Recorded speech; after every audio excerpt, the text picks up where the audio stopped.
हे चांगलं झालं. ज्यानं गुन्हा केलाय त्याला शिक्षा पण झाली आणि मुजुमदारांकडनं माफी पण आली. आता खऱ्या अर्थानं याचा शेवट झाला म्हणायचं. काय सावे? इतका साधा शेवट होईल इतकं सोपं नाहीये हे कोड. आत्ता कुठं सुटायला लागले. अगं काय बोलतीस तू? हे शाळा पाडायचा प्लॅन नानांचा नव्हताच. हे प्लॅनिंग ज्याच्या स्मार्ट डोक्याचं होतं तो आज धैर्य मुजुमदार आहे. आणि मी 101% कन्फर्म आहे.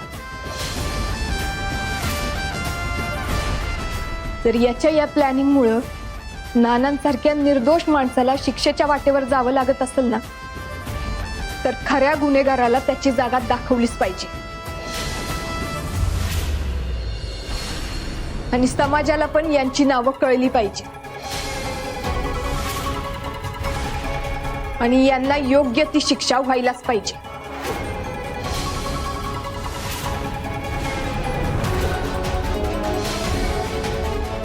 बर चला, आता लय उशीर झालाय, जेवायला घेऊया.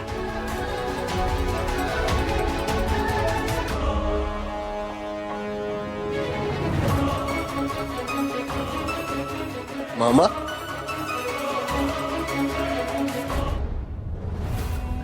तू इथं काय करतोय? काय करणार, तो असा ताडताड इकडे निघून आलास. तिकडे माझी ताई टेन्शन मध्ये आली, बेचैन झाली. म्हणाली जा जरा लक्ष ठेव. अरे शेवटी आईच म्हणते तुझ्या बाबतीत काय वाईट साईड घडू नये म्हणून मी आलो.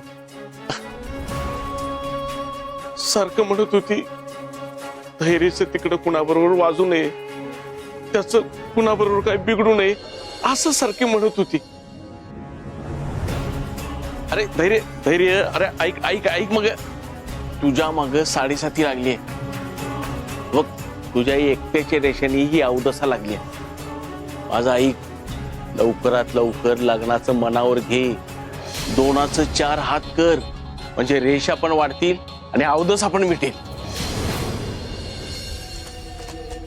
मामा, या धैर्य मुजुमदारचा रेषांवर नाही, स्वतःच्या मनगटावर विश्वास आहे.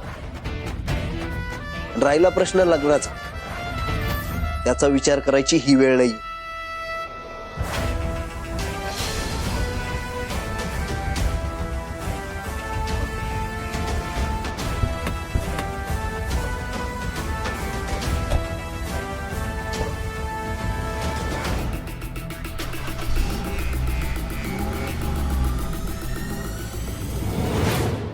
आता बास, तुम्ही भाऊंसमोर जायचं आणि तोंड उघडायचं.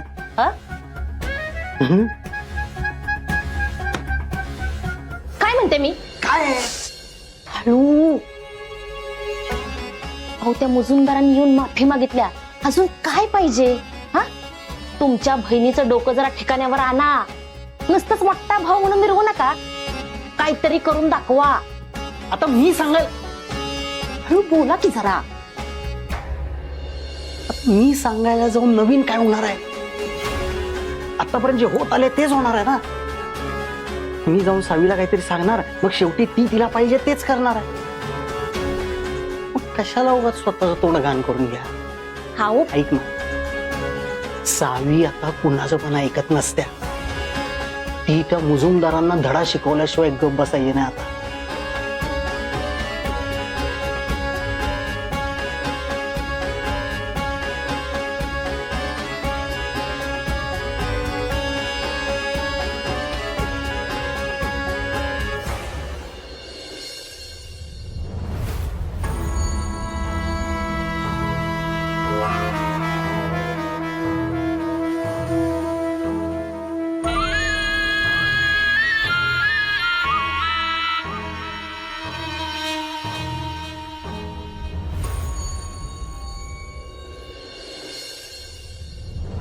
धैर्य, अरे काही झालं नाही ना तिकडे? माझ्या जीवाला एकदम घोट लागला होता बघ. मामाला पाठवलं होतं ना माझ्यावर नजर ठेवायला, मग त्यालाच विचार अरे धैर्य, अरे काय हा पोरगा? दया, तू तरी सांगणार आहेस का काय झालं ते? काय सांगणार तायडे तुला? काय सांगणार? सांगण्यासारखं काय नाही. काय सांगू तुला? अगं ज्याच्या नाकाचा शेंडा सुद्धा कुणासमोर वाकला नाही, ते मुजुमदारांचे धाकले चिरंजीव नायकांसमोर मान झुकवून आलेत.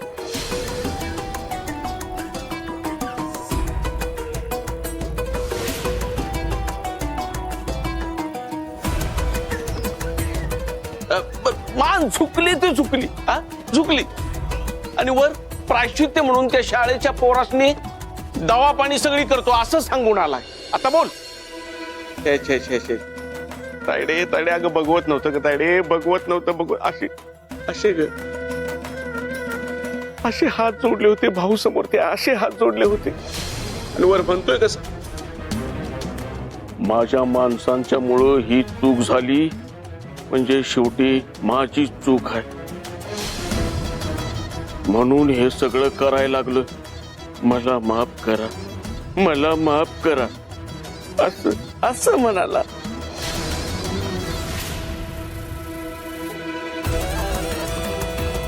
पण त्याला त्या नायकांसमोर झुकायची गरज काय होती? तोच तर विषय आहे. हा? अगं ते भरपाई विरपाई सगळं ठीक आहे ग, पण मान चुकवायची काय गरज होती? का चुकवायची म्हणतो? असं सीना ताट शिनेने यायचं ना इकडे. हा? मला ना हे जावाय बापू, हा जावाय बापूच लवकरच होतील ना, म्हणजे तू काहीतरी करशील. मग दोघांचं टाणा नाणा टाणा नाणा टाणा नाणा टाणा नाणा टाणा धन टाक टाक टाक टाक टाक टाक टाक टाक टाक टाक टाक टाक